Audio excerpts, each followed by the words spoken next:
केंद्रातील पंतप्रधान नरेंद्र मोदींच्या नेतृत्वातील एनडीए सरकार आणि राज्यातील देवेंद्रजींच्या नेतृत्वातील भाजप महायुती सरकार कायमच शेतकऱ्यांचं हित जोपासतात। मात्र आता तेवाभाऊंचा एक असा निर्णय राज्यातील 12 लाख मच्छीमार बांधवांचं भविष्य बदलणार, तो म्हणजे मच्छीमारांना शेतकरी दर्जा देण्याचा निर्णय।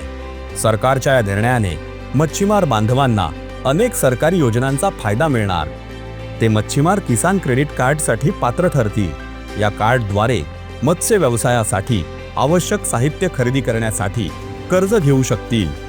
जर मच्छीमारांना नैसर्गिक आपत्ती उदाहरणार्थ अतिवृष्टी, पूर इत्यादी समस्या उद्भवल्यास त्यांना शेतकरी म्हणून मदत मिळेल। शिवाय मच्छीमार बांधवांना विमा आणि मत्स्य व्यवसाय विकास योजनांचा फायदा मिळेल। आता लहान व्यावसायिक सुद्धा सरकारी योजनांचा लाभ घेण्यास पात्र ठरतील। याखेरीज समुद्र किनाऱ्याजवळ समुद्र शेवाळ शेती केली जाते, जिचा मत्स्य व्यवसाय आणि शेतीमधील प्रगतीसाठी मदत होईल।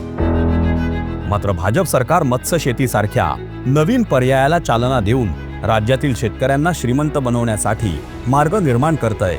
भविष्यात हाच बळीराजा मर्सडीज गाडीतून फिरल्यास आश्चर्य वाटून घेऊ नका, कारण भाजप महायुतीच्या कामाला गती आहे, म्हणूनच महाराष्ट्राची प्रगती आहे।